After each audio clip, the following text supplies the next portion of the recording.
ಎಲ್ಲರಿಗೂ ನಮಸ್ಕಾರ. ಇವತ್ತು ನನ್ನ ಜೀವನದಲ್ಲಿ ಒಂದು ಸುದಿನ ಅನ್ಕೊಳ್ತಿದ್ದೀನಿ. ಇಂಥ ಒಂದು ಆಧ್ಯಾತ್ಮಿಕ ಕೇಂದ್ರ ಇಸ್ಕಾನ್ ಅವರು ನಡೆಸ್ತಿರುವಂಥ ಒಂದು ದೀಪೋತ್ಸವದಲ್ಲಿ ನಾನು ಪಾಲ್ಗೊಂಡು ಕೃಷ್ಣ ಪರಮಾತ್ಮನಿಗೆ ಒಂದು ದೀಪಾರಾಧನೆ ಮಾಡುವಂಥ ಒಂದು ಅದೃಷ್ಟ ನನಗೆ ಸಿಕ್ಕಿದೆ ಅಂದರೆ ಅದು ನನ್ನ ಯಾವ ಜನ್ಮದ ಸುಕೃತ ಗೊತ್ತಿಲ್ಲ.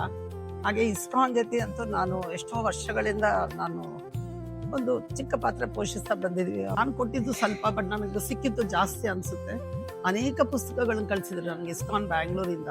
ಇವತ್ತಿನವರೆಗೂ ಶ್ರೀಲಾ ಪ್ರಭುಪಾದ ಅವರ ಭಗವದ್ಗೀತೆ, ಶ್ರೀಮದ್ ಭಾಗವತಂ, ನಾನು ಇವತ್ತಿವರೆಗೂ ಅವರ ಇಂಗ್ಲಿಷ್ ಟ್ರಾನ್ಸ್ಲೇಷನ್ಸ್ ಓದ್ಕೊಳ್ತಾ ಇವತ್ತಾದ್ರೂ ನನಗೆ ಏನನ್ನ ಸ್ವಲ್ಪ ಆಧ್ಯಾತ್ಮಿಕ ಸ್ಪಿರಿಚುವಲ್ ಒಂದು ನಾಲೆಜ್ ಬಂದಿದೆ ಅಂದರೆ ನನ್ನ ಮೂಲ ಕಾರಣ ನಾನು ಹೇಳೋದು ಶ್ರೀಲಾ ಪ್ರಭುಪಾದ ಅವ್ರಿಗೆ. ಇಲ್ಲಿರುವ ಎಲ್ಲ ಇಸ್ಕಾನ್ ಗುರುಗಳಿಗೆ ನಾನು ಹೃದಯಪೂರ್ವವಾಗಿ ನಮಸ್ಕರಿಸುತ್ತಾ, ಇಂಥ ಕಾರ್ಯಕ್ರಮ ನಮ್ಮ ಸನಾತನ ಧರ್ಮದಲ್ಲಿ ಇನ್ನೂ ಯಶಸ್ವಿಯಾಗಿ ನಡಿಬೇಕಂತ ಈ ಕಾರ್ಯಕ್ರಮದಲ್ಲಿ ನಮ್ಮ ಸಹಭಾಗಿತ್ವ ಎಂದೂ ಇರುತ್ತೆ. ಕೃಷ್ಣನ ಪಾದಚರಣೆಯಲ್ಲಿ ನಮಸ್ಕರಿಸುತ್ತಾ ನಿಮ್ಮೆಲ್ಲರಿಗೂ ನಮಸ್ಕಾರ.